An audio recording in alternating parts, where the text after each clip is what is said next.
Thank you for joining us for another episode of the Rabid Dog House, where we like to discuss lost or forgotten horror gems. I'm your host, Justin Steele, and tonight we are going to be discussing the 1991 horror film Popcorn, sort of directed by both Mark Herrier and Alan Ormsby, and starring Jill Schoelen, Dee Wallace, Tom Villard, and Derek Rydall. Jill Schoelen plays Maggie, a film student living with her mother who, along with other students in her film class, decide to put on a film marathon composed of gimmicky, B-list sci-fi horror films. Maggie has been having nightmares of a film cult leader named Lanyard Gates that decided to create a snuff film back in the day.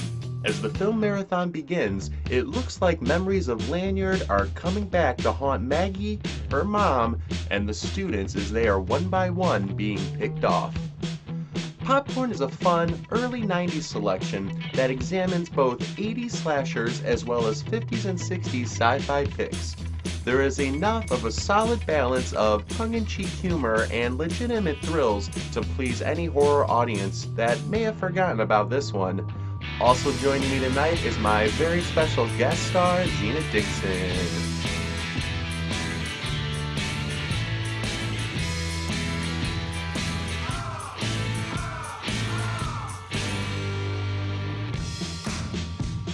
And thanks everybody for joining us for another episode of the Rabid Dog House. Again, I'm your host, Justin Steele, and with me is the beautiful, talented, and amazing real queen of horror, Zena Dixon. Thanks for joining me, Zena. How you doing tonight? I'm doing good. Thank you so much for having me. How are you doing?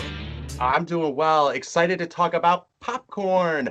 We're going to talk about how we both came into it, but I do know that we both kind of came to it later, and our appreciation, from what I understand of this movie, came later, and we both have been missing this movie. You know, you said before we started filming that where has this movie been your whole life, and I have to agree. It's my favorite 80s slasher that's not an 80s slasher. But I think Zena, it was like late at night. Now, I'm a big fan of Dee Wallace. I've mentioned that in a few episodes. I love Jill Schoelen, Cutting Class, The Stepfather. She's been in a few things too, but I even knew like she dated Brad Pitt at one point. And so I was like, okay, well, I like Jill Schoelen. I like Dee Wallace.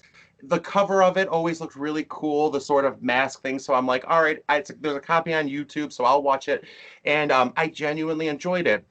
Now, it wasn't until I got it on Blu-ray that I realized how much I really enjoyed it. I enjoyed Jill, Dee. I thought there were some scary moments, some funny moments, but I just didn't realize how good it was until I went back for a second viewing. And I know that you kind of had a similar, experience. But I just think that, like, Popcorn, it's not a satire exactly, whereas, like, Scream was a satire of 80s horror movies. I feel like Popcorn isn't exactly a satire, but it does examine the conventions of what horror has become to the previous generation regarding 50s and 60s B-list horror movies. But at the same time, it is itself an 80s slasher that it would appeal to and have the conventions of what a late 80s, early 90s audience would expect from a horror film. You know, within the film, the characters, they're examining and poking fun of these B sci-fi horror pictures, while the film itself is a sort of commentary on where slashers led us to this point in 1991. It's kind of poking fun at that, but it also manages to have a few scares and thrills and interesting characters. And in a way, via an Invasion of the Body Snatchers homage, merges into its own sci-fi B-list 80s slasher. And I just think that it's really cool. It's taking these two different ideas, the 50s, 60s, and it sort of is that with like an Invasion of the Body Snatchers, but it's also an 80s slasher. It's just really, really smart. And the last thing I would say before we jump over to you is that I just feel like it's one of those movies behind the scenes that had too many cooks in the kitchen. And usually, from like most things you hear, that usually messes up a movie. In my opinion, that made this movie better. Right. You had the one director who kind of did the scenes that were these 50s, 60s movies that were great and hilarious and funny, like very tongue-in-cheek. But then you had the other director who really came in for like the contemporary part of the film. And there's some scares in there, like the one scene where Jill comes up to Lanyard, or she thinks it's Lanyard, but we know who it is. Spoilers from here on out, people. but like he's kind of sitting in a chair and he just kind of rises, and I'm like, "Ugh." So I really enjoyed it, and I just once I got a Blu-ray, and I hate to be that guy that's like, oh, it just looks better, so I can enjoy it. But sometimes that does affect a movie. I liked it when I watched it on YouTube, but I loved it when I saw its full potential on Blu-ray. But please, Zena, you tell me, how did you first come into popcorn? What did you think about it? What did you love about it?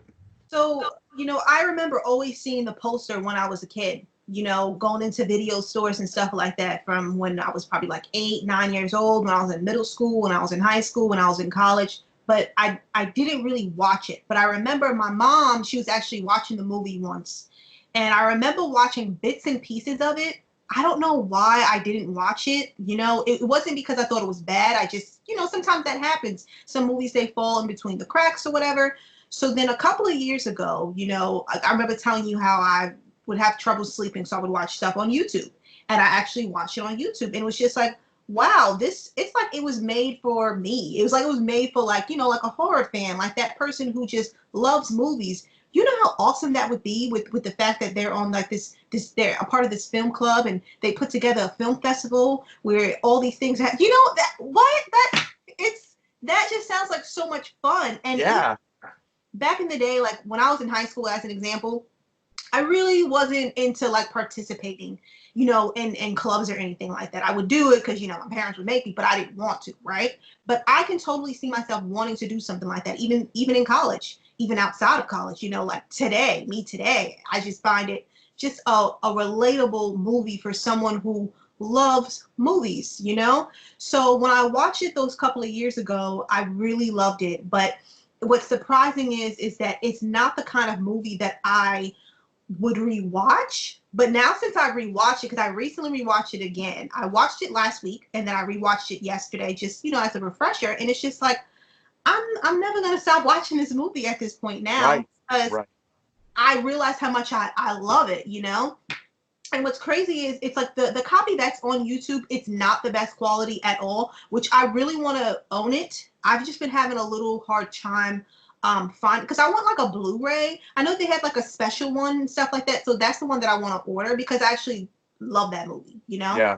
So but yeah, like it really just it inspired me as a film viewer. It inspired me as a filmmaker, like, and then on top of that, something that I love, like, picking on what you said, it's, even though it was made in the 90s, it has, or released in the 90s, it has that 80s feel to it. But something that I really appreciate about it, the characters aren't the stereotypical characters. There's no jock, there's no cheerleader or anything like that. So it's just like, wow, these are actually likable characters, And Jill Schoelen, like, she's just awesome. Like, it's just, I feel like this role was like made for her. I know originally she wasn't like the first one casted.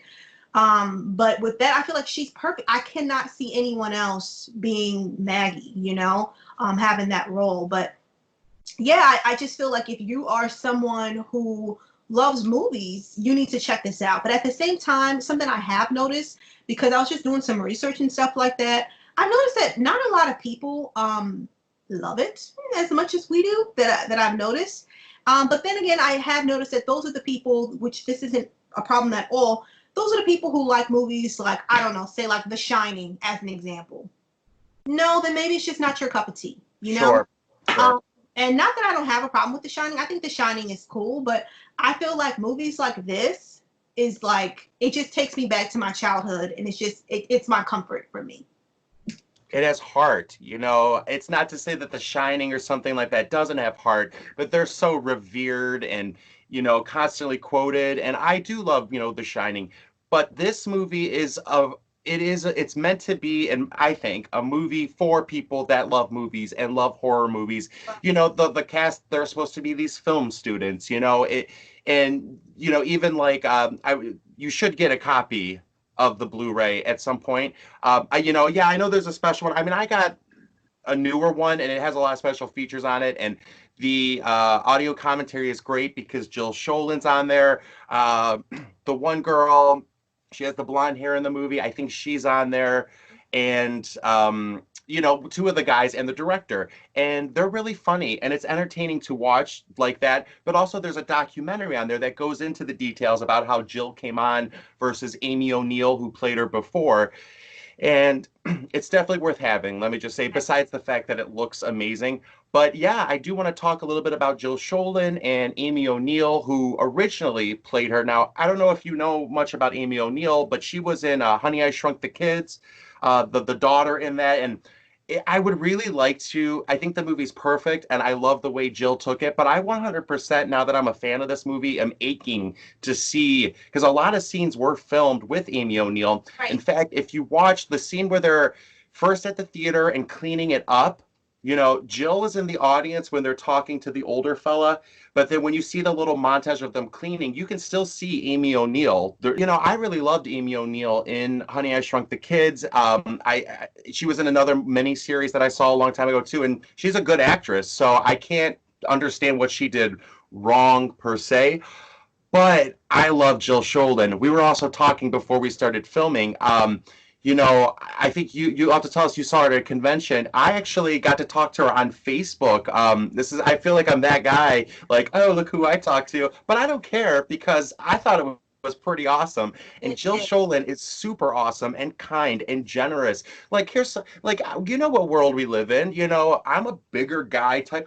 We live in a world where people, like, especially with the horror, that creepers reach out to these actresses and stuff. So I like the fact that she was just so open to me, like, I thought was like very brave of her. And not only that, but she was just like, hey, I really appreciate all the kind words you said. Like, we had a little dialogue back and forth, and I just thought that was super cool. And it seems like when you watch interviews and stuff with her, that she genuinely loves what she did at that time, because she really is. I would consider, you would say Jamie Lee Curtis was the scream queen of the late 70s, early 80s, and maybe Neve Campbell was the scream queen of the late 90s, 2000s. I would argue that Jill Schoelen was the scream queen of the late 80s, early 90s, that missing gap. Obviously, you have also Dee Wallace in the film, who I've said millions of times, that's my favorite actress. I love Dee. Love her. But you know, I don't know if she ever really became a scream queen, but she definitely was like, she was more like the Vincent Price of horror movies at that time, or you know, the Christopher Lee. You know, that's Dee Wallace. So to have those two was such a pleasure to me. But I would really love to see a copy with Amy O'Neill in it. As much as I love Jill, because I do love Jill, The Stepfather, all those movies, she's so good. But tell us a little, Zena, though, about your experience with Jill. Oh, well, I had before I do, first of all, you are so awesome for reaching out to her directly. You know, I was nervous too, but I wanted to. But it's you know what's crazy? Well, not crazy, just the fact that you said that she responded and she was like genuinely happy.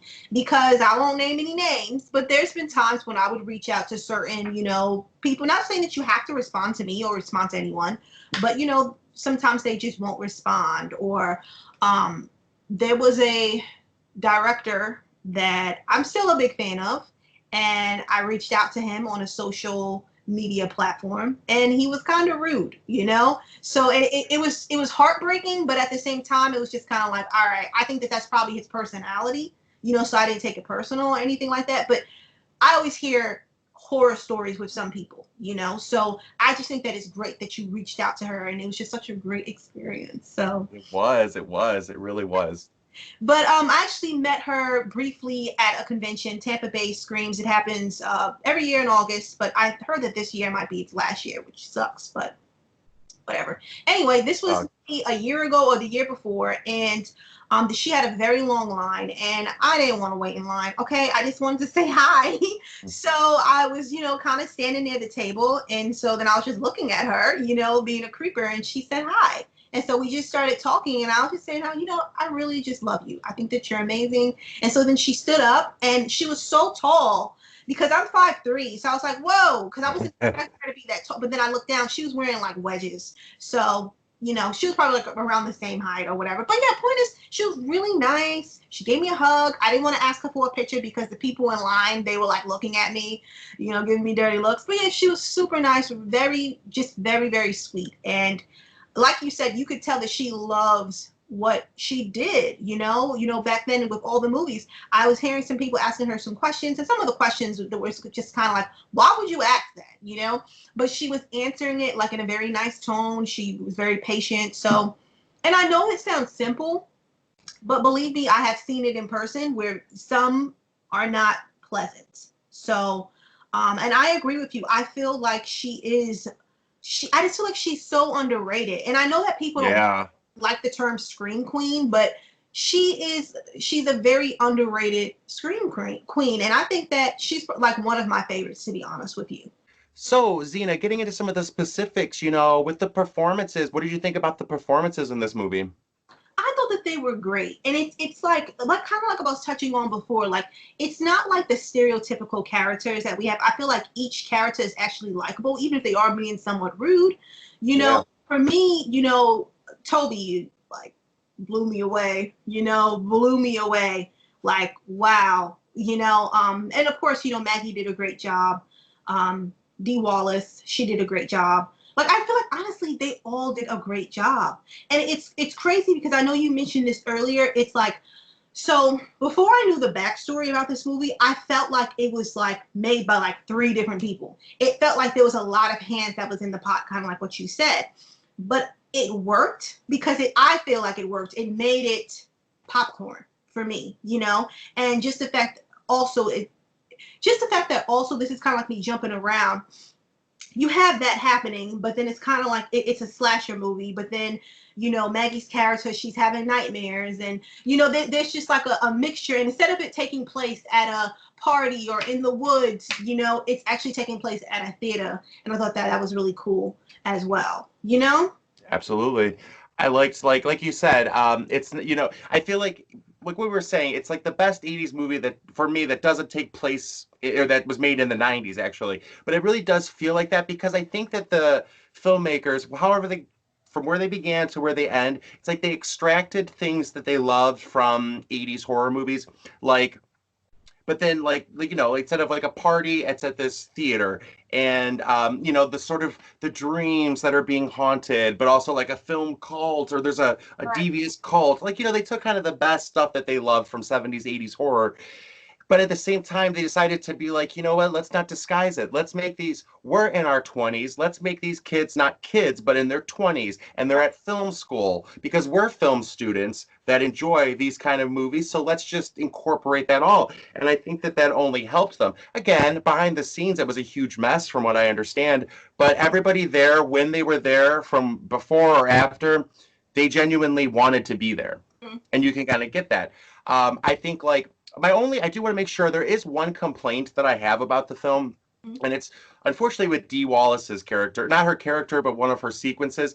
I think that the whole sequence where she answers the phone, has the gun, goes up to the theater, from up to that moment, and then skip a little from when she's in the theater and stuff. I think that's all really good and suspenseful and actually works.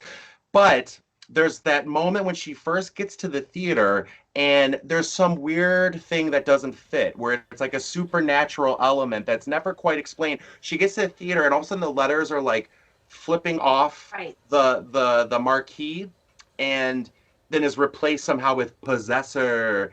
And I just remember, like, it never is explained how did that happen? Like, this isn't a supernatural movie. It doesn't, we realize that nobody's come back from the dead.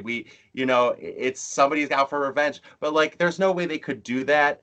So I don't, that always bothered me, that little moment, especially because I think it's sandwiched by a really suspenseful she's getting there. And then right after that moment, I think it's suspenseful in the theater, but it really bugs me, that moment. It's funny because something I was going to say, I do have one thing about it that I did not care for, and that's with Dee Wallace's character. Not her character, like you said, but it's more of, I don't feel like she was used enough throughout the film. I will agree with that on any movie ever, just so I can interrupt to say any movie ever, I agree with that. But yeah, no, go on, please, though, I do agree. And please continue. I was hoping to see her more, and then even when she's caught in that thing and she's just there, stuck, and it's just like, all right, come on, we should have seen her more than that. True. What So a trooper too for her to just do that. She's just stuck. right, You're right. They kind of comment about that on the Blu-ray about like, wow, wait, we had Dee Wallace and all we did was put her in a cast for like this. Like you're right. You're 1,000% right. I mean, me personally, I always will agree with that. But you're right in general. Like, why not utilize her a bit more than just let's wrap her in this cast and just yeah. put her there. I would have rather, instead of her even getting, say if she got the phone call, it was just a phone call. And then, she decides to go with Maggie to the theater just to make sure that she's fine. That to me would make sense. Like she's just going to hang out and then that way we'll get to see her more. Absolutely. So, Absolutely. it's just a thought. But I mean, I still feel like, it still works. And it's funny because like you did say, like, there's like that supernatural element. It's like, where did that come from? And, Yeah. of course, then it's like the slasher style that's in there throughout there and everything. And it's funny because it's like there were some funny parts, but I don't know if it's meant to be funny or, like, would you say that this is a horror comedy or would you just say like it's just a horror that has some funny parts? I'd say it's very tongue-in-cheek. I'd say it's a tongue-in-cheek horror film because they want to tribute to 80s slashers and they extracted what they loved about 80s slashers, like the ideas and themes. I also think that a part of what they love are the funny moments. So I'm sure that there's some unintentional moments, but I think overall they were kind of like, hey, let's have fun as we're making this movie because that's what we love about 80s horror movies too. There's that blend of like genuine scary, but we also really love, you and I have said a few times, like Scream for Help and stuff that are so bad, but they're really funny. And so I think like, I don't know if it was intended like on the nose, but I think they were definitely, tongue in cheek. They were aware of it and happy to include it. And you do have like the supporting characters. I want to talk about Toby, but the supporting characters are funny and like good. They're not stereotypical, cookie cutter roles. And it's because we're not dealing with like a high school cast. Like, oh, you know who shows up, who I always love, and I don't think she did much after this, but the first time I ever saw her was in summer school, but Kelly Jo Minter, I think that's her name. She was in Nightmare on Elm Street 5, and she was terrific in that. One of my favorite things is that the diving board sequence, but then also People Under the Stairs, which is one of my favorites. So when I saw her pop up in this, I'm always happy, but the first movie I ever saw her in was a comedy, Summer School, and she was one of the characters that really made me laugh, but had also sort of like a sad story, but also the way that Kelly Jo Minter played it was sort of like with a sense of humor. So like with the supporting cast, I feel like that really shone through their own natural like personas. Right. And I think that really helped to make this movie better, but it also helps make it scarier because you then get attached to those characters. But I want to hear what you have to say if you have any more about the supporting characters. Before I forget, Toby, I do want to say too, he was brilliant. Tom Villard, who passed away, he was fantastic. I remember him movies like My Girl, and he was on an episode of The Golden Girls. So he always had this sort of comedic side. I never saw this sort of like dramatic, tragic side of him before. And he played it like I get chills almost talking about it. Like the makeup that he had to go through, but his eyes, his voice, the passion, you could feel the passion coming from him. You don't see that a lot in horror. Like you have the main icons of 80s slashers, Freddy, Jason, Michael, but this guy, he wasn't going to have a franchise off of this, but he was a villain of that time that should not be forgotten. Like he was good, scary, passionate, three-dimensional, not just flat. But what I mean, I think you said you enjoyed his performance, but I do want to know what was there anything else about the supporting cast too that you wanted to I was just gonna really say, like, just with Kelly Jo Minter's character, Cheryl, I liked her character. Like, I loved when she punched that guy in the face. And yes, you don't hit girls, do you? You don't hit. I was like, do it. So she punches him. Oh, I loved it. It was great, and I feel like she fit perfectly, even when she was trying to, when she was selling popcorn, trying to get people to buy more, So I don't know, she was a hustler. She was great. I just love her. I think that she's great. I absolutely love her so much in People Under the Stairs. That movie was so amazing. Like, but yes, all the other like supporting characters. It's like honestly, I don't see any wrong with them. You know what I mean? Because there's always that one character that's just like, oh no. Honestly, no, I don't have that. I feel like they all look like they belong there. They all look like they wanted to be there. They look like they were having fun when they were filming, So, and that's awesome. to Toby, onto Toby. Man, it's like I'm right there with you. Like when I was watching him, perform, it's like I think I've seen him in some other stuff as well, like with those things, the movies that you mentioned and shows that you mentioned. Okay, that was like ringing a bell for me. What's crazy is the fact that, like you said, he had to like go through all this makeup. He had to change his voice and stuff like that. Just basically become a different person each time. And you know how sometimes when like the villain is just kind of like, okay, well, why would you do that? That doesn't make any sense. Why you would do all that? In his case, honestly, you can see why he did that, and you can see why, to be honest with you, that he's that crazy. Yeah. Because I've actually read a review. This was like a long time ago, and because I remember when I did watch that movie, and I was just curious to see how people like what they felt about it. But this stuck with me because someone was just basically saying how, oh, I felt like the villain was too far fetched and the performance was too much. Really? Like to me, it makes sense. Like, I mean, if he has to pretend to be someone you know what I mean? The whole time he has to go through all this makeup, he can finally be himself.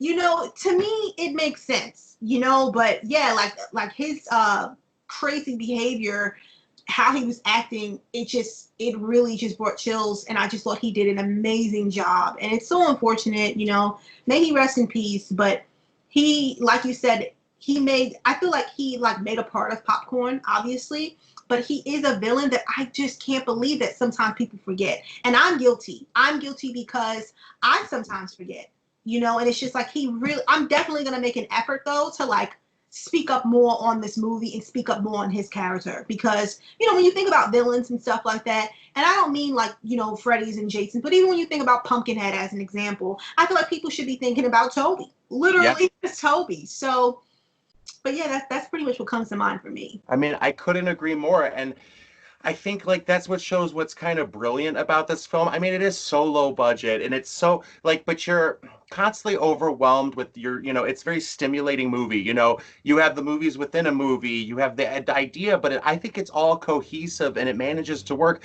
But with Toby, what I really like too about him as a villain, I think it's equal parts this script or the idea, but he's even like where Jill's Maggie says, "You're crazy," and he's like, "Oh, you're just figuring that out." But then she's kind of like, he kind of follows it up with, "I know that I'm crazy. I know this is crazy, but you know what? It's all I've got to live for, so I'm gonna give it a try." And she's kind of like, "That makes sense," and it does make sense because he sells that idea. It was something clearly they came up with in the script, but then the actor and performance sells it, in my opinion. And because those both work, it makes it smart. It's very intelligent. But the movie overall, it does speak, it does play with your emotions. It's not a manipulative movie, but like they give you everything you could possibly want from the beginning to the end. It's a movie lover movie. You've got like the sort of action ending, the suspense, like when she first goes down into the lair and she's with Toby, but then all of a sudden it's the shadows and you see these faces pop up. And that's what I was saying before with like this movie is like an 80s, or it's commenting on 50s and 60s movies, but at the same time it's also commenting on 80s movies, or slashers at least, or horror. But then it becomes like this perfect merging of, it is a B-list sci-fi horror movie. Whereas, like, because Toby is sort of like the invasion of the body snatchers, where he's got the different faces becoming this. So in and of itself, it manages to become a science fiction movie that it's not making fun of, but like showing respect to, because those movies also were tongue in cheek. You've got that huge mosquito thing and the doctor driving, and they're both kind of like, "We're in love," or what does he say? He's like, "Yes, there is a Mrs. Whatever," and she's like, "Oh," and he's like, she bakes apple pies and lives in Kansas, whatever. It's just the sort of like hokiness of it, but like you expect that when watching these movies. And I guess I'm sort of answering your question from earlier, but yeah, I do think it was intended, the funniness and the comedy of it. And oh, so I get really excited because it's like I'm so glad that I waited later to watch this movie, because it was like a present to me. We were talking, I forget, I think it must have been the Dario Argento movie, when we were discussing Phenomena, Mhm. but I had saved some Dario Argento movies for later because I was at a time where I was getting burned out on horror, or I'm like, there's nothing new, at least with modern horror. Right. So I wanted to save a few like 80s classics to like, well, what if I run out? It's that last one, I want to have it again. And this is one of those. I'm so glad I waited because it lived up to it. Because I also remember seeing the VHS, that cover, and being like, well, I know I'm going to love that movie. Even if I hate it, I'm going to love it. And Right. then not only did I love it, but I fell in love with it. It's good performances, scares, and a good fun time. Popcorn. I mean, it's corny, it's in of itself, it's so good. But What's their tagline again? Buy a bag, go home in a box. yes, Like that yes. makes me laugh. I don't know, but yeah. Well, and I guess too, it didn't do particularly well at the time. They really tried to get like because they had no money left, they were planning for this to be a PG-13 movie. And personally, I don't understand why it wasn't. They got it back from the MPAA saying, hey, this is rated R. And they're like, well, why? And they're like, just the overall intensity. And they had to then market it to 18 and above. And that's too bad. But I also am glad that they didn't cut anything from it. Selfishly, I love the final product. Mm-hmm. I still would love to see. I would never want to lose Jill Schoelen or her performance, I think, but I do really want to see at least a comparison of what Amy O'Neill would have done with it, or what was so different about it. But I just don't think people will lose with this movie. Even with you mentioning them filming in Jamaica, because like I said, I didn't know any of this. I started doing research afterwards. When I watched the movie and then they were dancing to reggae, I was like, hey, that's a nice little layer, listening to them, and everything. And I thought that was so cool. And another thing is too, like I said, I'm doing the research and all this other stuff, just listening to, I like to hear what other people think about the movie. Yeah. Just because I'm curious. And, sometimes it's disappointing because it's just like, how are you saying these things? But there was this one particular review where this guy basically said, well, popcorn isn't like the traditional slasher movies. It's very different. And I'm like, well, yeah, that's pretty cool. And he's like, and that's why I don't like it. I was like, what? It just took a turn. So it's like basically what he was saying was, because it's so different, if you have a movie that's different like that, where it's just like, it's kind of like what you said, where it's like they couldn't really find their audience, it's different, so it doesn't fit in, so he didn't really like it. So it's kind of like he was basically saying, when you are different like that, you'll turn out like popcorn. And it's just kind of like, but I feel like at the same time, this movie was made for someone like you. Exactly. Someone like me, and it's just unbelievable that you feel that way. I mean, it's one thing if you just don't like the movie. Sometimes that happens, you just don't vibe with the storyline, you don't care for the cast or whatever the case may be, but you're just saying that you don't like it because it's different. Yeah. Like, and the thing that's even crazier about that, Zena, is that I feel like this movie is sort of like a precursor to Scream, which was so popular because it's also aware that it's like tongue in cheek, and right. that's the only difference was intent. I feel like Scream, very much that script by Kevin Williamson, was intending to be a commentary, whereas Popcorn just kind of became that. And so, yeah, that made it different. And I think that's what he's responding to. But you're right, it's crazy that wasn't what he was good responding to, or responding to in a positive way. That's what makes it terrific. It's got the best of what you love in those movies, but a little bit more. It's a little extra special. Just that if you are someone who loves 80s horror, 90s horror, and you want to spice up your life because it's not the traditional formula, I think that you should check it out. I'm someone who was enticed by it simply by the poster. So yeah. I know that other people really dig the poster as well, and I think you should just give it a shot. I couldn't agree more. I think there's some there's some good performances, some fun moments, some genuine thrills, and an interesting idea that dares to be a little bit different. And in my opinion, it could have been a big mess, and it worked. And I'm going to go back to it time and time again. Well, thanks everybody for joining us for another episode of the Rabid Dog House. What are some of your favorite late 80s, early 90s slashers, or Dee Wallace or Jill Schoelen movies? Thanks again for Zena Dixon for joining me tonight. You can find her over at Wicked Horror, RealQueenOfHorror.com, or on YouTube under the Real Queen of Horror moniker. And again, I'm Justin Steele. You can find me at Wicked Horror, 411 Pop Culture, or on Twitter at Wicked Horror Justin. Thanks, Zena, for coming by to chat about popcorn. Thank you. you so much. We had so much fun. A blast, and I can't wait to see everybody soon. Comment below. Don't be afraid to subscribe, and we'll talk to you soon.